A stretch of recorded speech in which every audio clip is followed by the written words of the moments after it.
Well, hello, friends. Darren Bailey with you today with another informational episode for you. I want to thank you so much for tuning in, for joining us, for your continual support, your prayers, and your desire to restore Illinois and ultimately our nation. But again, most of my episodes have had one thing in common. It all starts at the local level. So today, I am honored to have as my guest a good friend, Andy Myers. He is the Clay County Sheriff, and as you well know, our law enforcement across the state has undergone enormous persecution. It's tough.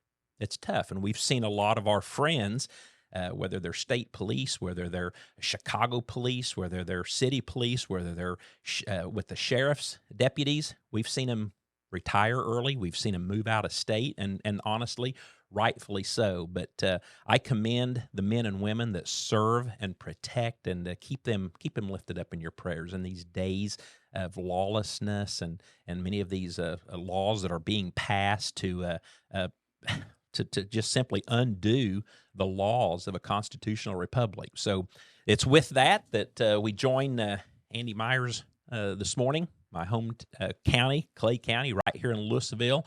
And I thank you so much for your service and what you do. And to tell us a little bit, introduce yourself and tell us about yourself and how you got into law enforcement, how many years, and your family and all that. So, yes, thanks for having me.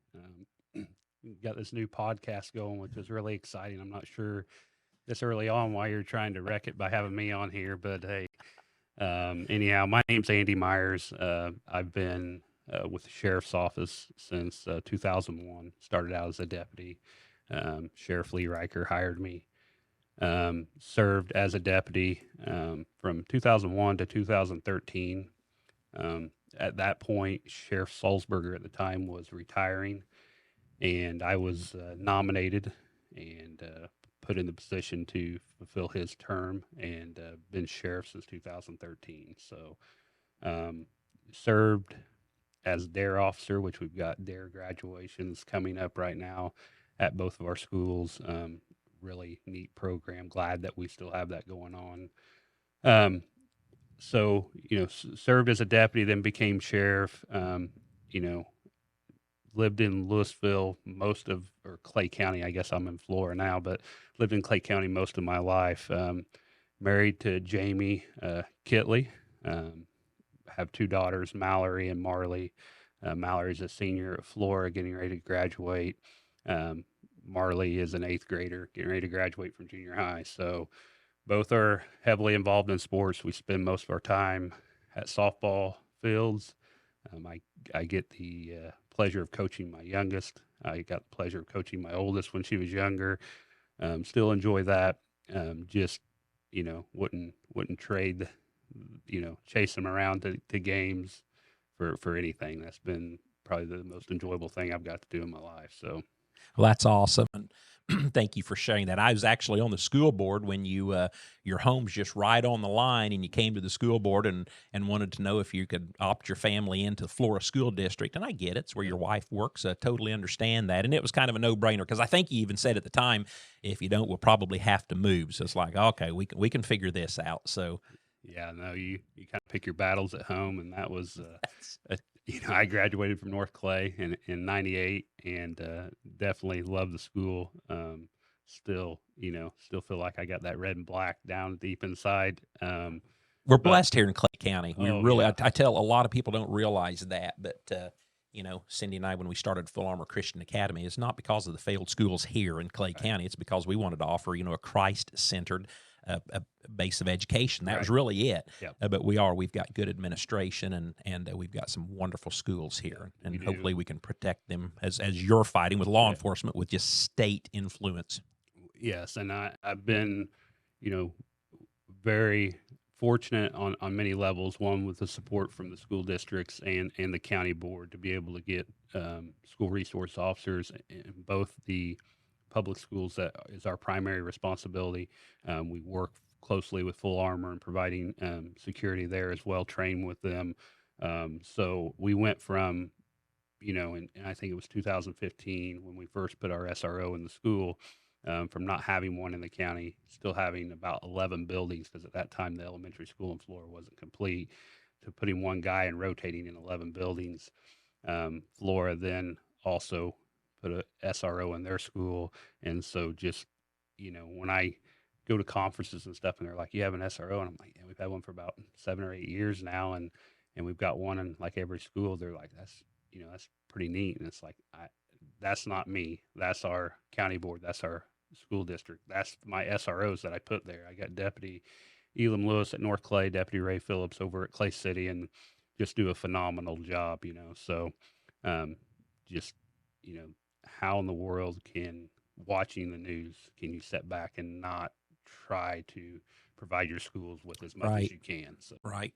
No, I appreciate that thinking. You guys, you do an amazing job. So, tell us a little bit about the Dare program, because I'll be honest. When I think I talked to you here last week or whatever, and you were talking about a Dare graduation, and sometimes things kind of get forgotten, and I didn't realize that the Dare program was still in existence. So, yeah. tell us a little bit about that. And I think I had all of your You did. kids You did. and as DARE students. So the DARE program's been in existence, I want to say, since 1984, locally 1989. At the time, Sheriff Riker got that program going on. I was actually in the second DARE class at North Clay. It was the second year for it whenever I was in fifth grade. So we spent 10 to 12 weeks, depending on the school year, with fifth graders at Flora. They do it in sixth grade. It just works better for their curriculum there at the school. Basically talking to them about choices they make in life. It's drug abuse resistance education, but it's way more than just drugs. We talk about the effects that drugs and alcohol, tobacco have on the body, but it's more of the decisions that you make in life, and your life skills and things like that. Because if you teach them those things, you really don't have to worry about the other part of it. Right. And it goes hand in hand with so many other things. So um, it's been around, outside of having to deal with COVID. We've been in the school since 1989. We missed those couple years just because it just didn't allow for us to be in there and do that. But and we tried to, once we came back, we tried to make it up with those other grades by doing other things. So we spend 10 to 12 weeks with the students, discussing different things with them. We build those relationships prior to the SRO. That was where we built and the rapport with the youth and the community and everything. Well, now having the SROs in there, I mean, they know Deputy Lewis, when they see him, they know Deputy Phillips, they come up to him on the street, wherever they're at. I mean, it used to be me teaching there. Now, whenever I'm around the SROs, those guys are the rock stars, and I just take a back seat. So, but they do a great job, and I just, people's like, well, does it work? Well, there's if you want to put numbers to something, you can figure it. You can make it look however you want to. But the thing of it is we're not going to sit on the sideline and take a back seat and not try something.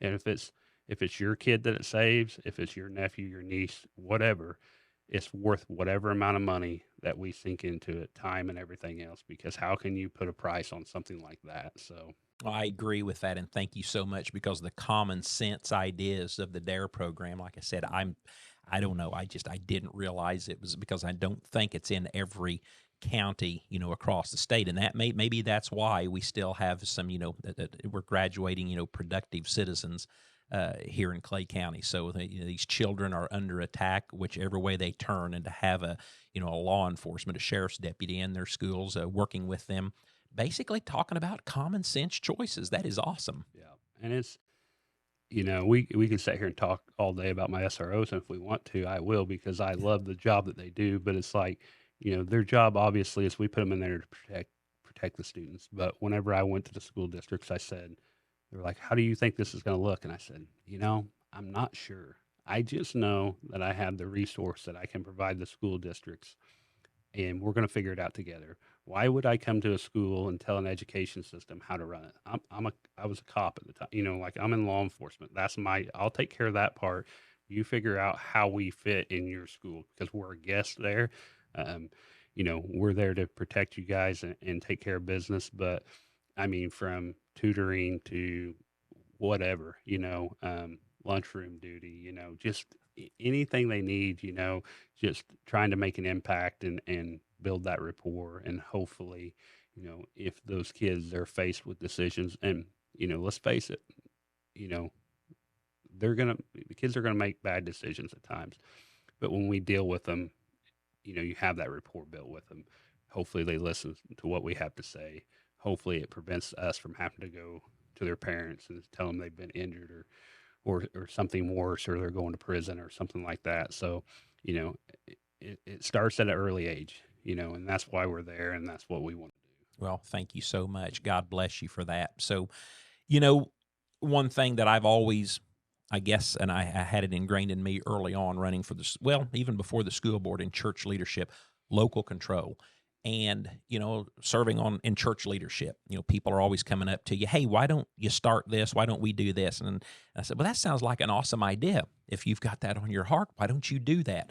I get on the school board and as a school board member and later as president of the school board, parents coming up all the time and telling me about the problems. Will you take care of this for me? Will you do this? No. If you have a problem, you need to go to the teacher. You need to start and work your way up. The teacher, the principal, the superintendent, and then the board. And so get involved in local government as a state representative. And it continues, people coming with all their problems. Well, have you talked with, whoever? You start local control. And one thing that I probably realized and learned more than I just didn't realize the importance of the county sheriff and the state's attorney. I mean, even election fraud that everybody's talking about. I like to refer to the county clerk as the sheriff of elections, because the buck stops with them. You're worried about election fraud in your county? Go talk to your clerk. But I really have appreciation for the immense, I'm going to say, authority that a sheriff has. We talk about these Second Amendment issues and all these threats that come against us, and praise God, here in Illinois, the vast majority of sheriffs and even state's attorneys have stood up and said, for an otherwise law-abiding citizen, we're not going to mess with you. Talk to us a little bit about the position, the office of sheriff, and make sure that our listeners, many times we just think, well, state police, city police, sheriff's department, Chicago PD, you're law enforcement officers, and it's kind of all the same, right? But the sheriff's office is a little bit more distinguished than that.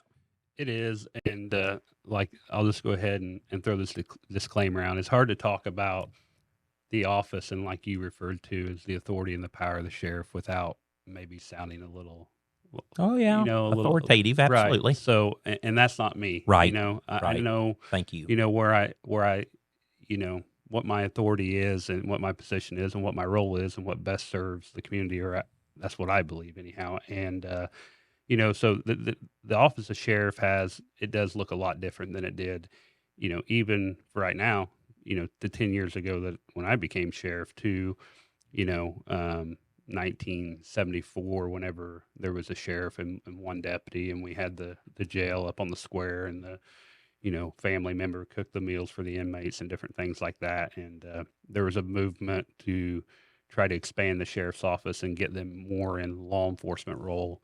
And it was around that time that we took over the small villages that had municipal police, constables, whatever.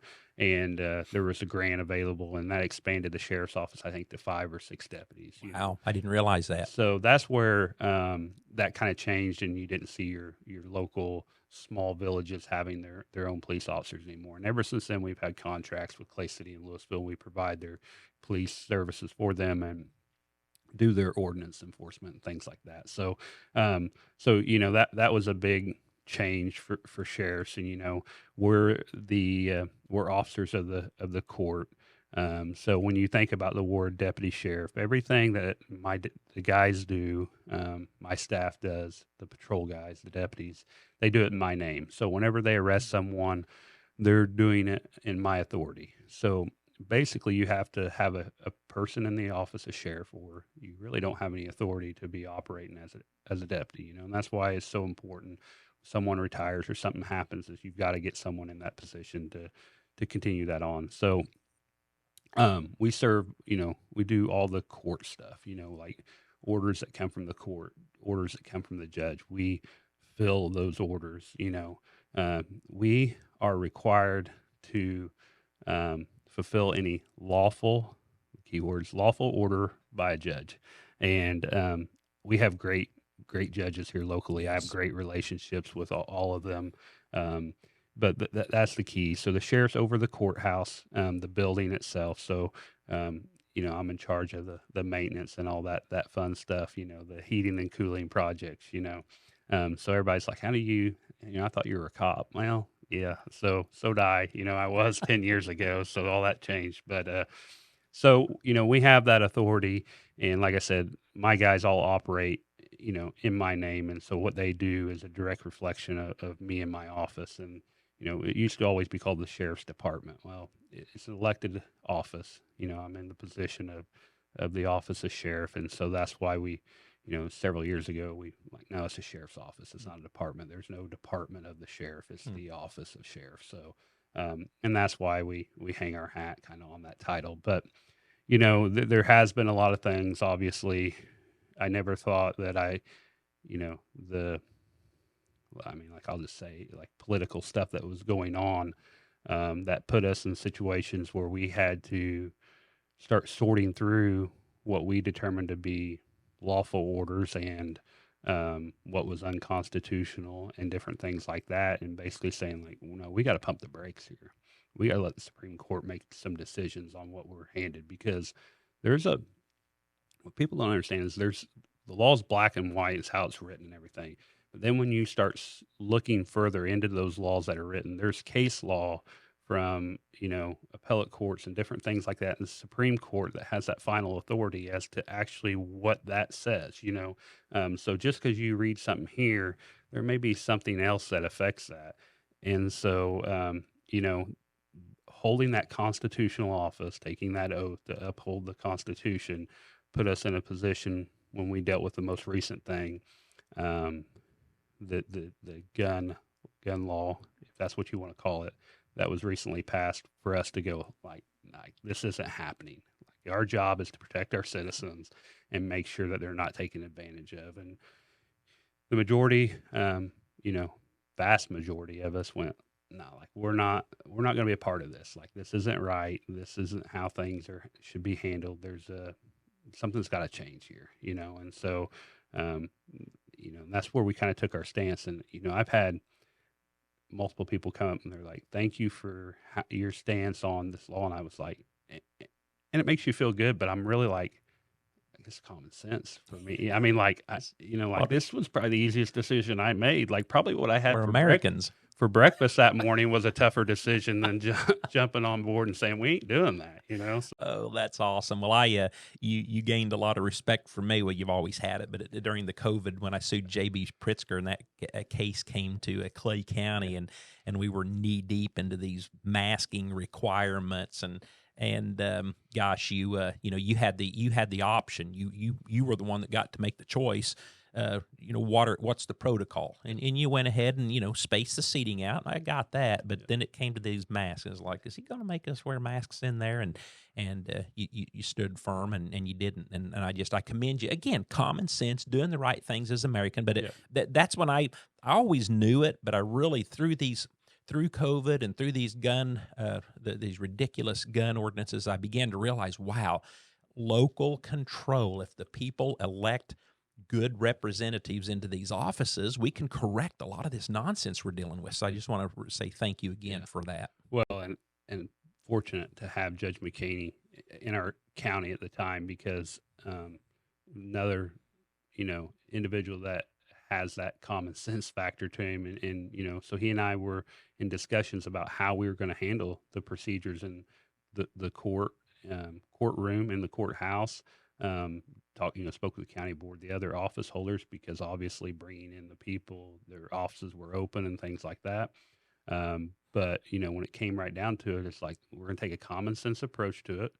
We're going to do what we think, what we're seeing, because we didn't want to be reckless with anything how we handled it. But at the same time, our goal was to have an open, transparent hearing in that courtroom, which we did. And we put, we were one of the few counties, and not like let's just say we were one of the few counties that really didn't shut down. Yeah, Our court that's right. system got Thank shut you. down for a little bit, Yes. but we continued to take people to jail. Yes. The staff did a great job of trying to keep COVID out of the jail. Um, we were pretty successful in that, and we tried to keep grinding out through it to try to keep the people locked up that need Yes. to be locked up. But I think we're seeing a direct effect of that clog now that has occurred. Thank you. Thank you. And it's there's no way you could ever forecasted where we're at now, how that was going to affect us to where it is today. You know? I knew it wasn't going to be great, but I didn't know we were going to be looking at what we're looking at. Yeah, now. I agree. So, well, I'm going to probably have Judge McKinney on here one of these days, but I've got the words of his judgment hanging on the wall right there, and I love that. My good friend Tom DeVore had that framed and printed and gave one of those to Judge McKinney and one to me. And the thing with Judge McKinney is, as I said, and I've always been a fan of his, when we went in the courtroom and we weren't prepared as prepared as what we should have been as on the state side of a criminal case or whatever, he would let us know. Like, it was like, don't bring this stuff. You have to be better than this. Wow. To both sides. He was as fair and impartial as what people.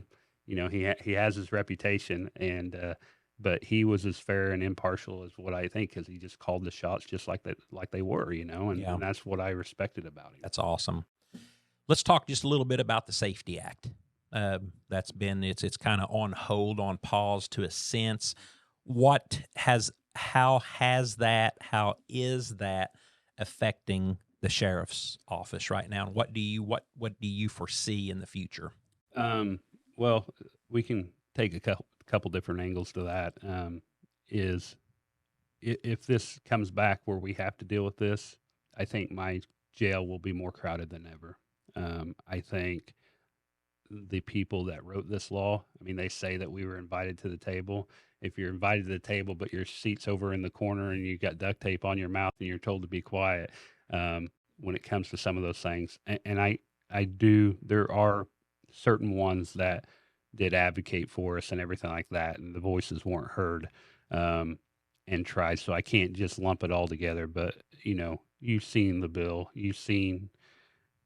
we've taken it in as much as we can for as big as it is. And we have an understanding of what it looks like. But I think when it comes right down to it, it will make our jails even more crowded than what they already are by eliminating the bail. I jokingly say we've had cash bail reform in Clay County for a long time. I have 18 beds in my jail. That means I can only keep 18 people, give or take, right? And so if we could fill up 100-bed facility, I think in no time flat. Wow. 50 bed, whatever number you want to give me, like we definitely could have more than what we have right now in jail. So you've had to basically for the longest time go, okay, this person's a violent offender. They're a threat to the community, or they're a threat to themselves or someone else. We have to keep them locked up. This person has committed a crime, that they may not be a threat to themselves or whatever. Okay, so they're the ones that they're going to be allowed to bond, or their bond's going to be reduced, or they're going to be released to make room for a violent offender, someone who's committed a violent crime, someone who's trafficking drugs, those types of things. So we've had to have that common sense approach to the criminal justice system for the longest time. The issue with this has been in Cook County, there's people sitting in jails that haven't went to trial, that have sat there for more than a year, things like that. Well, unfortunately, they pass these laws, and it doesn't change anything up there where it affects it. And we don't need that down here. Thank you. And so you're trying to, prior to the Safety Act, the one thing that kind of got overlooked was they changed offenses and put them in two categories: Category A, Category B. Category A are violent offenses, where your bond, if it's set at $50,000, it remains at $50,000 the entire time you're there, unless the judge reduces it. If your bond's set at $50,000 on a Category B offense, you get $30 a day credit while you're sitting in jail towards your bond. So I have this spreadsheet that I've created when someone's bond is set, that I type it in with their name and everything, and it gives me an out date of when their bond will be zero. So, someone's bond that's set at $3,000, they need $300 cash to get out. If they sit in jail for 10 days, they'll be released without bond. Okay. So I did not know that. Yeah. I did not know that's how the credit system. I wasn't aware of that. So that was the first step in all Okay. this. So we started dealing with that, and then we just Wow. decided that we wanted to eliminate cash bail. Yeah. So yeah. and the big thing, and I warned you before we got on here, like rabbit trails. I'm going to head off on That's all something right. else. The thing that I struggle with the most is our mental health system. Thank you. In DHS, and that's not directed at the people that work at DHS. It's the administration. Same way with the school teachers. When you're burdened by the law, when your employer, essentially the government with the money, comes down heavy-handed on you and tells you that you must do this or else you're not going to work. That's the unfortunate. It's the burden of our governor and the current government. So thank you. That we got a lot of good people that we need to remember in that.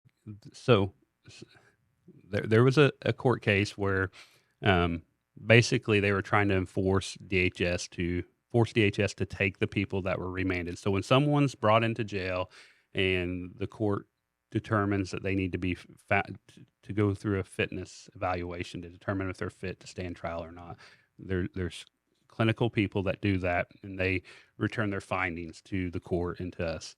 And so that, sometimes people are found not to be fit, meaning they can't assist themselves at trial, they don't understand the process, and so on and so forth. And there's language, if you go on DHS's website, the language is there, it's plain. It's about 2 sentences long that just basically says this person doesn't fit this criteria, they're not fit.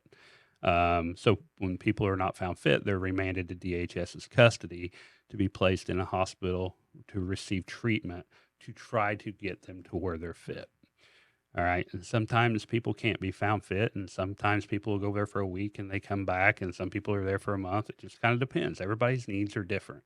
So you have people right now that have been remanded to DHS found not fit for trial. I can tell you from my jail that, having someone, right now for 5 months that's not fit to stand trial, that's in a jail cell, not in at an inpatient treatment facility, getting treatment, sitting in jail, being supervised by correctional officers. We try to train and understand the process as much as possible. We provide them with every level of care that we can. So these people are in jail. Some of these people don't know why they're there, what they've done, and so they have no clue why they're there. Wow. Now, understand the quote-unquote Safety Act. These are people who allegedly knowingly commit crimes, and we're going to not make them post bond, but we're going to turn them loose. Wow. Wow. How does that make sense? That's a problem. How does it make sense to turn someone loose that knowingly commits a crime back out on the street and leave someone that some of them don't even know where they're at in a jail cell and not provide them any treatment? The governor, like I said, you tell it like, hey, that's what we do here. We speak it, tell it like it is, because that's the truth. They passed a law that allows DHS to, I think originally it was 20 days they had to take someone. Now they've enhanced it to 90 days, changed it to 90 days, and they're allowed to ask for 30-day extensions for an unlimited amount of times. Wow. And in the meantime, we're closing our mental health facilities and facilities that should be offering the help. We're closing them down and restricting what they can do. The government is. Right. So, so people who, like I said, don't, they need help. We understand that. There was a time in law enforcement where, maybe we weren't as open-minded to the thought of the mental health system, but we've overcome that hurdle. And now we're like, yes, we understand, we get it. There's no place to take them. Yeah. So that's the big issue that I see is just, if there's an injustice, that's where it's at. Is not taking care of our mental health system. I appreciate that. So, well, I can see an episode 2 coming up here. We're winding up on time. And you may have just explained it, but I'd like to close with you just to tell me your biggest frustration with the position and your greatest reward. Well, that's tough. My biggest frustration is,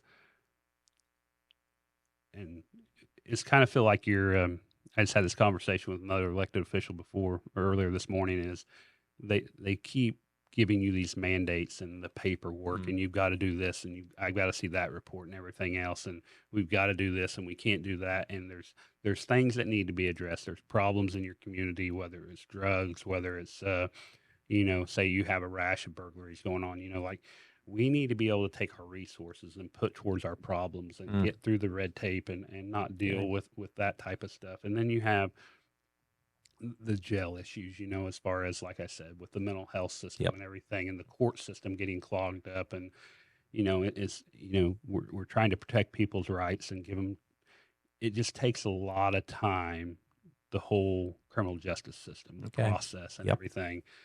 So there's a lot there. And just the fact that we're being governed as law enforcement by people who have never done the job. There you go. Thank you. That's frustrating. Yeah. And then as far as the most rewarding thing is, like I said earlier, I grew up in Clay County. Like I said, I moved to Louisville whenever I was 10 years old.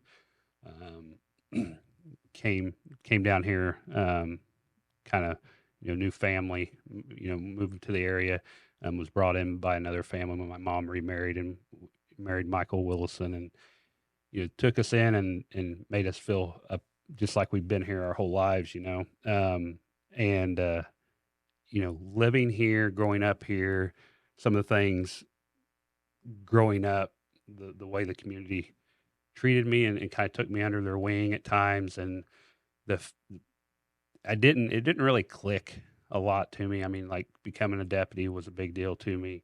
Not that I thought about being in law enforcement, but it just kind of happened, it's kind of, we don't know the plan, right? Like we're Right. just along for the Right. ride, Yep. so, That's right. Step by step. Thank you. yeah. And, whenever I became sheriff, swearing in ceremony in the courthouse 10 years ago, and walk in there and the courtroom's like packed full of Mm. friends and Mm. family and everything, so, I was 33 years old at the time. I was the youngest sheriff in the state.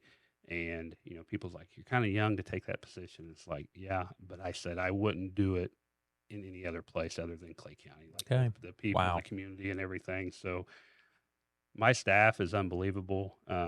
Sports staff, everything. Just, I've told them over and over, I'm nothing without you guys. Yeah. Like, you guys are, I could be the greatest sheriff in the world. Not saying I am, because I know I'm not, but I could be the greatest sheriff in the world. But if I didn't have the staff Right. and the people around me Right. to take care of me, it wouldn't matter. I love that. So it's just the most rewarding thing is being able to serve here, like, being a part of this community and just, how great it is. All right. So Well, thank you.